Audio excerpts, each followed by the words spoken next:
बिहार में विधानसभा चुनाव से पहले बड़ा बवाल खड़ा हो गया है साहब।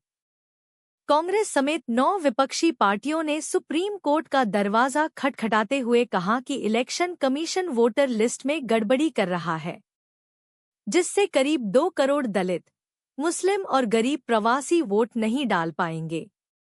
अब तो सुप्रीम कोर्ट ने भी वोटर वेरिफिकेशन पर रोक लगाने से इनकार कर दिया है। आखिर बिहार में वोटर लिस्ट में क्या बदलाव किए जा रहे हैं? क्या इससे वाकई 2 करोड़ लोग वोट नहीं डाल पाएंगे? जानेंगे आज की इस वीडियो में। दरअसल साहब मेन बात है कि 25 जून से भारतीय चुनाव आयोग ने बिहार में स्पेशल इंटेंसिव रिवीजन यानी SIR कैंपेन शुरू किया, जिसके तहत बिहार में विधानसभा चुनाव से पहले वोटर लिस्ट में सुधार किया जा रहा है। इलेक्शन कमीशन के अकॉर्डिंग वोटर लिस्ट में सिर्फ वही रहेंगे जो असल में वोट देने के हकदार हैं, और जो फर्जी हैं या जो अब इस दुनिया में नहीं रहे उनका नाम लिस्ट से साफ कर दिया जाएगा। इसके लिए बूथ लेवल एजेंट यानी कि BLA घर घर जाकर एनुमरेशन फॉर्म भरा रहा है। एनुमरेशन मीन्स वोटर का सेंसस हो रहा है। फॉर्म जमा करने की आखिरी तारीख 26 जुलाई है, जिसके बाद 1 अगस्त को ड्राफ्ट वोटर लिस्ट जारी कर दी जाएगी। जिन लोगों के नाम इस ड्राफ्ट लिस्ट में नहीं होंगे या उनके नाम पते में कोई गड़बड़ी होगी तो 1 अगस्त से 1 सितंबर तक लोग अपना नाम जुड़वाने या लिस्ट में कोई गलती हो तो शिकायत कर सकते हैं। इसके बाद 30 सितंबर को आखिरी वोटर लिस्ट जारी कर दी जाएगी। इलेक्शन कमीशन ऑफ इंडिया यानी ECI के मुताबिक बिहार में 7.90 करोड़ वोटर्स में से 4.96 करोड़ वोटर्स का नाम 2003 की वोटर लिस्ट में शामिल था। इन्हें सिर्फ फॉर्म भरना है, उसके साथ कोई डॉक्यूमेंट नहीं देना है। बाकी बचे 2.94 करोड़ लोगों में जिनके माता पिता का नाम 2003 की वोटर लिस्ट में है, उन्हें भी अलग से कोई कागज नहीं देना है। हालांकि जिनके माता पिता का नाम 2003 की वोटर लिस्ट में भी नहीं है, उन्हें 11 डॉक्यूमेंट्स में से एक डॉक्यूमेंट देना होगा। बिहार के chief electoral officer Vinod Singh Gunjyal ने यह भी कहा है कि अगर किसी ने 26 जुलाई तक अपने कागज नहीं दिए तो घबराने की जरूरत नहीं है। 1 अगस्त से 1 सितंबर तक उन्हें फिर से मौका मिलेगा। तो अब सवाल उठता है कि अगर वोटर लिस्ट में नाम जोड़ना है तो कौन कौन से डॉक्यूमेंट्स जरूरी है, जिसके लिए चुनाव आयोग ने 11 डॉक्यूमेंट्स की लिस्ट जारी की है। क्या आपके पास इनमें से कोई है? क्योंकि वोटर लिस्ट में नाम दर्ज करवाने के लिए इन 11 डॉक्यूमेंट्स में से कोई एक तो देना होगा। तो कौन से हैं वो डॉक्यूमेंट्स? पहला है बर्थ सर्टिफिकेट, दूसरा मैट्रिक एजुकेशनल सर्टिफिकेट, तीसरा पासपोर्ट, चौथा परमानेंट रेजिडेंस सर्टिफिकेट, पांचवा कास्ट सर्टिफिकेट, छठा फॉरेस्ट राइट सर्टिफिकेट, सातवां identity card of government employ और पेंशनर, आठवां बैंक डाकघर LIC से जारी प्रमाण पत्र, नौवां NRC यानी कि नेशनल रजिस्टर ऑफ सिटीजन्स जो बिहार में लागू नहीं है, 10वां सर्विस आइडेंटिटी कार्ड, 11वां जमीन या घर की रजिस्ट्री। अब इसमें आधार कार्ड, राशन कार्ड या मनरेगा जॉब कार्ड शामिल नहीं किए गए, लेकिन अपोजिशन इन्हें भी शामिल करने की मांग कर रहा है। दरअसल साहब रजिस्ट्रेशन ऑफ इलेक्टोरल रूल्स के नियम 13 के मुताबिक वोटर लिस्ट में नए वोटरों को शामिल करने के लिए फॉर्म 6 भरना होता है।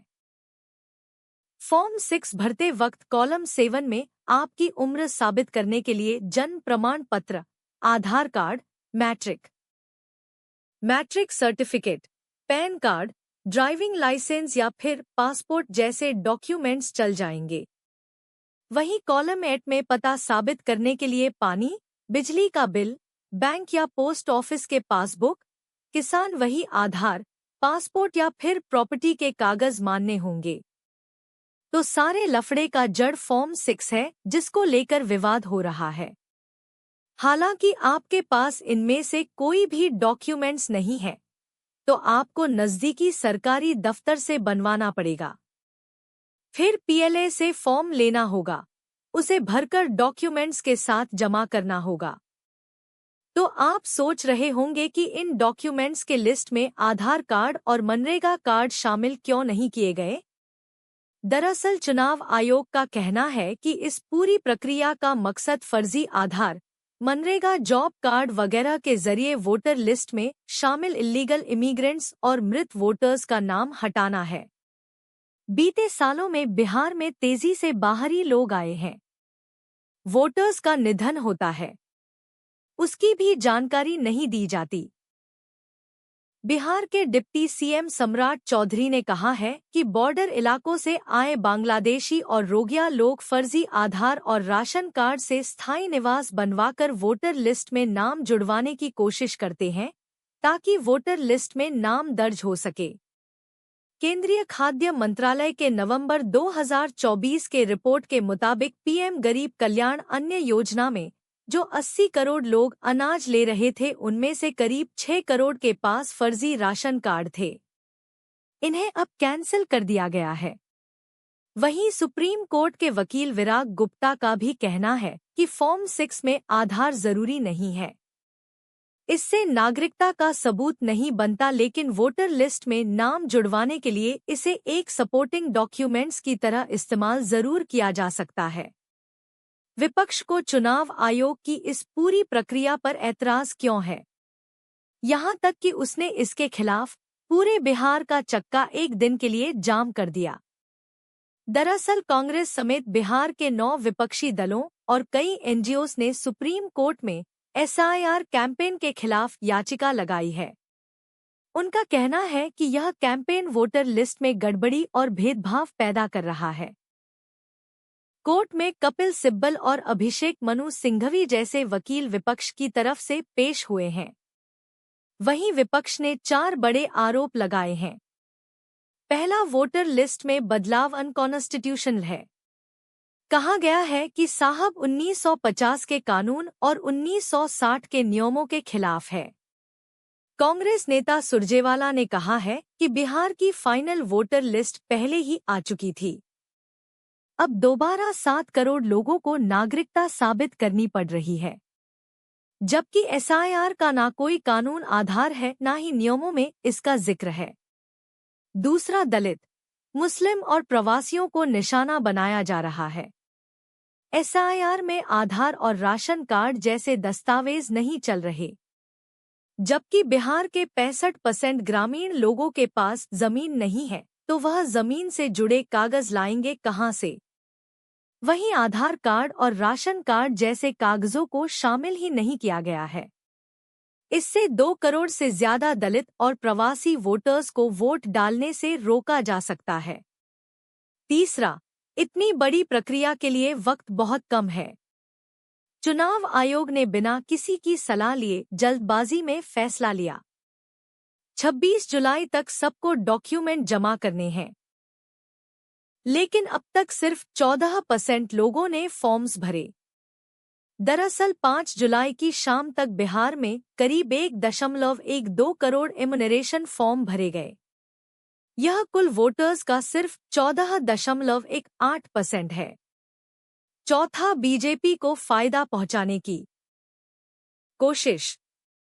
कांग्रेस और विपक्ष का आरोप है कि यह सब बीजेपी के कहने पर ही हो रहा है। ममता बनर्जी ने तो इसे एनआरसी से भी ज्यादा खतरनाक बताया है और कहा है कि असली निशाना बंगाल है।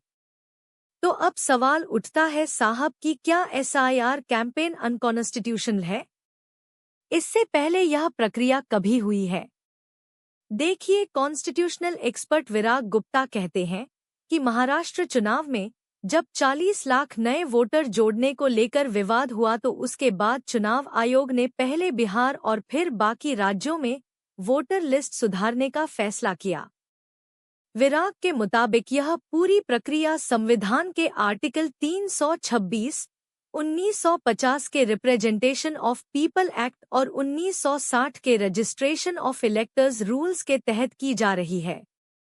वो बताते हैं कि आज़ादी के बाद एसआईआर प्रक्रिया अब तक 9 बार हो चुकी है और आखिरी बार यह 2003 में हुई थी। को एक बड़ा नुकसान होगा, वोट प्रतिशत घटेगा और सत्ताधारी पार्टी के वोट बढ़ जाएंगे। वहीं इलेक्शन एनालिस्ट अमिताभ तिवारी कहते हैं,